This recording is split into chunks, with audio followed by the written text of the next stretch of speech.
Olá, meus irmãos e amigos, que a paz de Jesus Cristo, nosso Senhor, esteja com você e também com a sua família.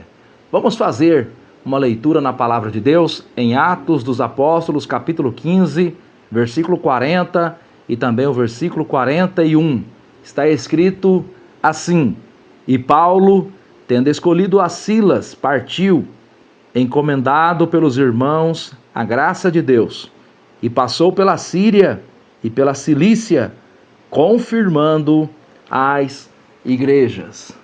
Passou pela Síria e pela Cilícia, confirmando as igrejas.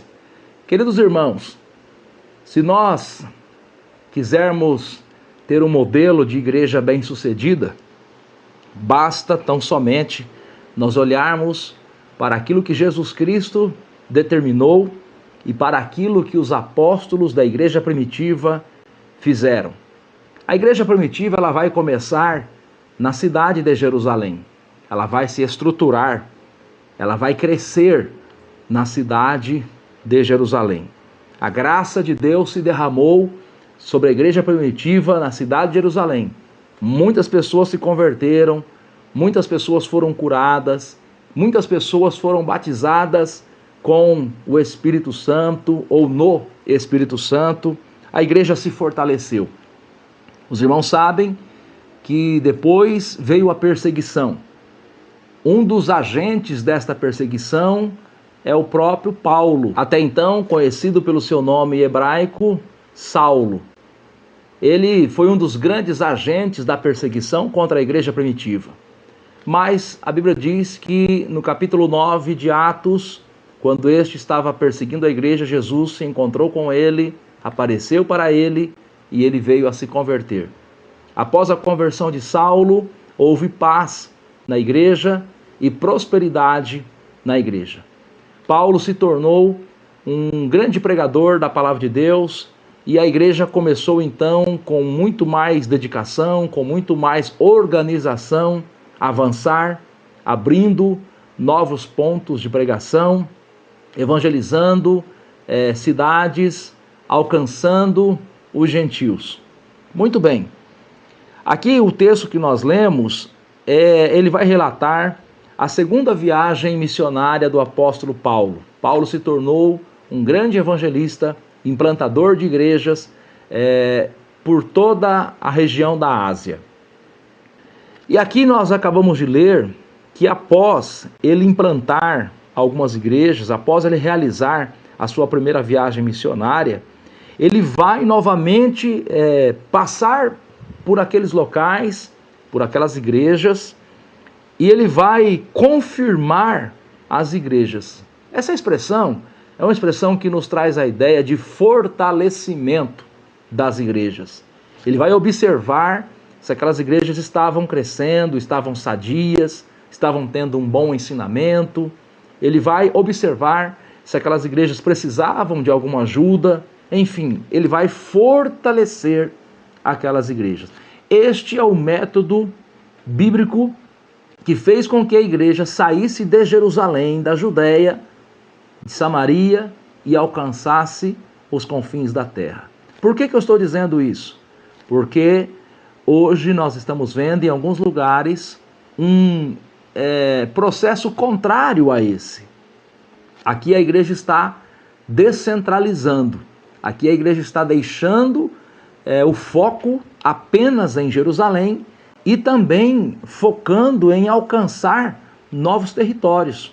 E não apenas alcançar esses novos territórios, mas fortalecer esses novos territórios. E este é o método bíblico que deu certo.